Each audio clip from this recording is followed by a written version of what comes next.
अस्सलाम वालेकुम। मैं सैयद सरवर चिश्ती अजमेर शरीफ से बिलखुसूस यूपी के मुसलमानों से इस वक्त मुखातिब हूँ।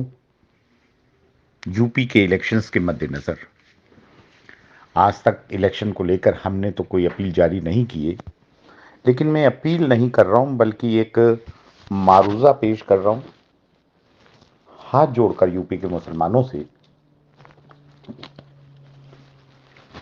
मैं जो बात करना चाहता हूँ, देखिए, बरसग़ीर में इस्लाम हज़रत ख्वाजा मोइनुद्दीन चिश्ती रहमतुल्लाह अलैह के तवस्सुल से फ़रोग़ पाया है। आप मुबल्लिग़ आज़म हैं और दाई हैं इस्लाम के, नाइबुन नबी अताए रसूल हैं।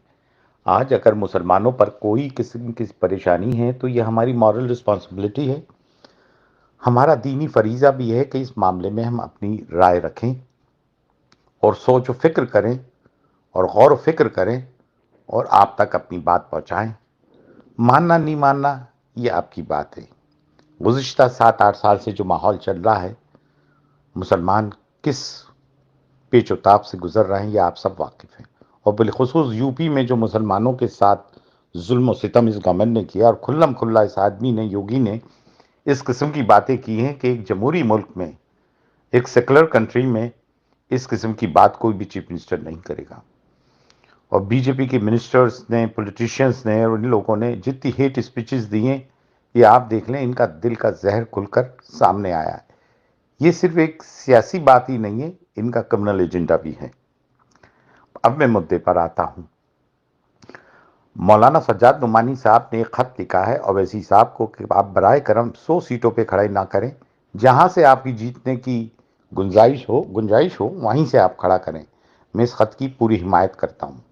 और आगे एक बात ये भी करना चाहता हूँ कि अवैसी साहब की अपनी तमाम बातें बिल्कुल जायज़, कि वो कहते हैं जब हर समाज का एक लीडर होता है तो हमारी समाज का लीडर क्यों ना हो। हम दरी बिछाने वाले कब तक बनते रहेंगे। और हमने सेकुलर पार्टीज़ को भी देखा है। आप देखें ना, राजेंद्र सच्चर कमिटीज़ वगैरह कमीशन की रिपोर्ट पढ़ लें कि हमारी हालत तो दलितों से भी बदतर है। तो वो क्या गलत बात कर रहे हैं। और दूसरी बात ये कहना कि वो बीजेपी पार्ट 2 है, इस बात पे भी हम यकीन नहीं करते हैं। पार्लियामेंट में जिस किस्म से वो डिबेट करते हैं, he is one of the best parliamentarian. ठीक है, कोई भी anti Muslim, anti minority, anti किसान, एंटी दलित एक्ट होता है, उसकी वो भरपूर मुखालिफत करते हैं मुसलमानों। और आप फिर उनको बीजेपी पार्ट 2 कहते हैं। पिछले इलेक्शंस में यूपी में जो बीजेपी को भरपूर हिमायत मिली और एब्सोल्यूट मेजॉरिटी मिली, तब तो कोई अवैसी साहब ने कैंडिडेट खड़े नहीं किए थे। लास्ट 2 लोकसभा इलेक्शंस में भी कोई अवैसी साहब के कैंडिडेट खड़े नहीं हुए थे। फिर बीजेपी कैसे जीती। ये क्या मुसलमानों पे ही बर्डन है क्या, बीजेपी को नहीं जिताओ, बीजेपी को हराओ? बाकी सेकुलर हिंदूज पे ही बर्डन नहीं है क्या? लेकिन मैं अवैसी साहब से एक बात कहना चाहता हूं कि जो इस वक्त सूरत हाल है वो ये है कि आप 100 जगहों पर टिकट बराए करम ना दें। ये हम मारूजा पेश कर रहे हैं आपकी खिदमत में, एक हम्बल सबमिशन है, ऐसा ना करें। और मुसलमानों से भी एक दरख्वास्त है कि जहां पर आप ये देखें कि अवैसी साहब का कैंडिडेट अगर 101% जीतने की क्षमता रखता है तो सब में पहले उस कैंडिडेट को वोट दें, सब में पहले उस कैंडिडेट। और अगर ये देखें कि अवैसी साहब का कैंडिडेट नहीं जीत सकता है तो फिर उस कैंडिडेट को वोट ना दें, उस कैंडिडेट को वोट दें जो बीजेपी को हराने की ताकत रखता हो। वैसे तो ये मायावती हो, कांग्रेस, बीएसपी हो, समाजवादी पार्टी हो, कांग्रेस हो, इन सबको आजमाया है हमने। क्या पिछले मुरादाबाद के दंगों को हम भूल गए? समाजवादी पार्टी का क्या रोल रहा था? मुलायम सिंह यादव जी भागवत के साथ किस तरह से बैठते हैं, नरेंद्र मोदी को आशीर्वाद देते हैं फिर से पीएम बनने का।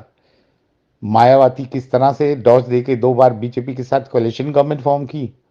क्या कांग्रेस के हम राज को भूल सकते हैं कि बाबरी मस्जिद के ताले इनके ज़माने में खुले?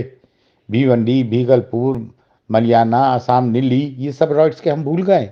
हम कतई तौर से नहीं भूले। लेकिन देखना ये कि बीजेपी और उसके मुकाबले में लेसर ईविल कौन है।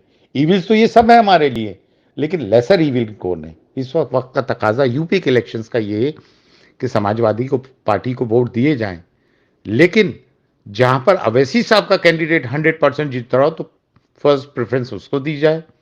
और उसके बाद अगर कोई कैंडिडेट बीजेपी को हराने में, अगर बीएसपी का वो कैंडिडेट है या समाजवादी का पार्टी का कैंडिडेट है या कांग्रेस का कैंडिडेट, अगर वो सब में ताकतवर उस इलाके का कैंडिडेट है, उस कॉन्स्टिट्यूंसी का, जो बीजेपी को हरा सकता है, तो उसे वोट दें। हम चाहते हैं कि हंग असेंबली बने, एब्सोल्यूट पावर किसी को ना दिए जाए, क्योंकि ये कोई सब हम मुस्लिम इंटरेस्ट में नहीं है।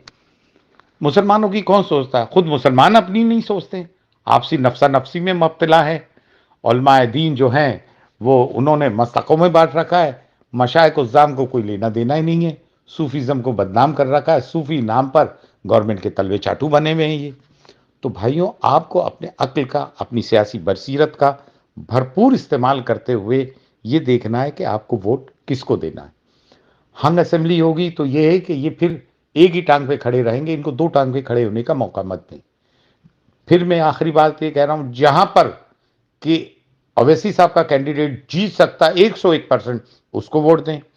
और दूसरी तरफ अगर अवैसी साहब का कैंडिडेट नहीं जीत सकता, उसे कतई तौर से वोट ना दें, उसको वोट दें जो बीजेपी को हराने की ताकत रखता है, चाहे वो बीएसपी का कैंडिडेट हो, कांग्रेस का हो या समाजवादी पार्टी का हो, ताकि इनको हंग असेंबली में लाएं। और मुसलमानों को अपनी अक्ल का, बसीरत का भरपूर इस्तेमाल करना है, अभी नहीं तो कभी नहीं, नाउ एंड नेवर। तो आप कम से कम बराए करम अपनी अक्ल और बसीरत का इस्तेमाल करें। मैंने अपनी मॉरल रिस्पॉन्सिबिलिटी समझते हुए, दीनी फरीज़ा समझते हुए अपनी बात आप तक पहुंचाई है। उम्मीद है कि आप इस पर गौर व फिक्र फरमाएंगे। सैयद सरवर चिश्ती, खादिम ख्वाजा, अजमेर शरीफ, फ़ी अमानिल्लाह। अल्लाह हाफिज़।